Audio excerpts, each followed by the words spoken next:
The Journal of Dr. T.M. Seward, entry recorded this 21st day of March, 1898.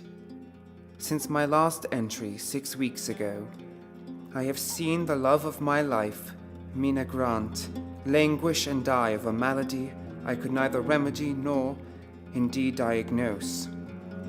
As if this were not a full enough portion of grief for any man to bear, I have subsequently been forced to witness those same symptoms developing in my dear friend, Lucy Westfall, and have been equally powerless to prevent her decline. Though my beloved Mina's symptoms first manifested on the morning of February 7, the events of the preceding evening were so bizarre and foreboding that I feel they bear mentioning. It was at dusk on that horrendous evening that I noticed a ferocious storm gathering on the horizon. The huge black cloud increased in size as it hurtled toward the shore.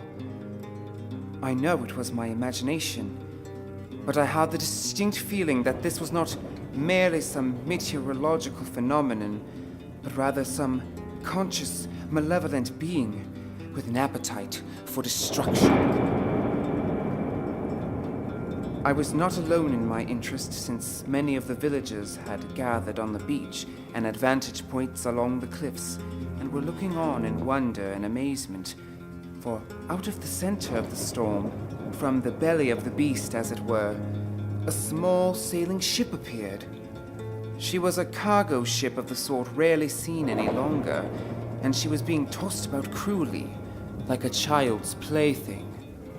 As she neared the shore, pursued by that relentless, howling maelstrom, we expected to see the frantic crewmen on deck trying to keep her afloat and guide her away from the rocks ahead. But only one figure was in evidence. There was a man at the wheel, swaying about wildly, with no apparent control over his movements. Was he drunk? Unconscious?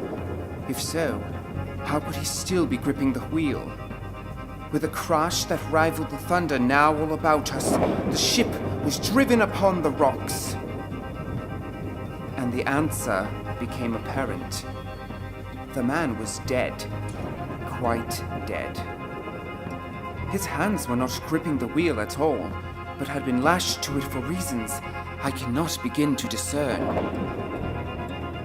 Thinking there might still be a few living souls on board, several of the more courageous townfolk approached the vessel to effect a rescue. But immediately, a great gust of wind tore the hatch from the cargo hold, and from below, the ship's only living occupant emerged. There he stood, impervious to the powerful winds swirling about him and the prodigious waves rushing across the deck.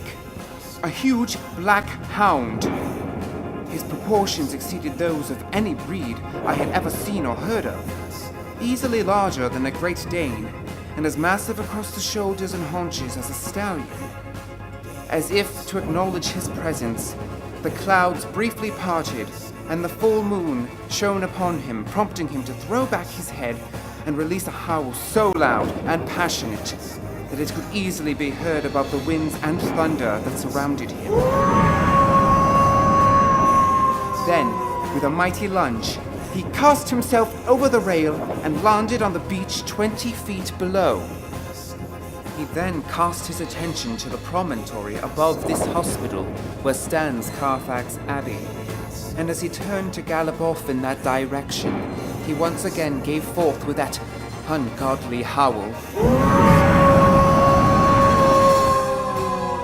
This time, the sound of it seemed to penetrate the very walls of the building, echoing up and down the corridors and stirring the inmates to their own wild, demonic chorus.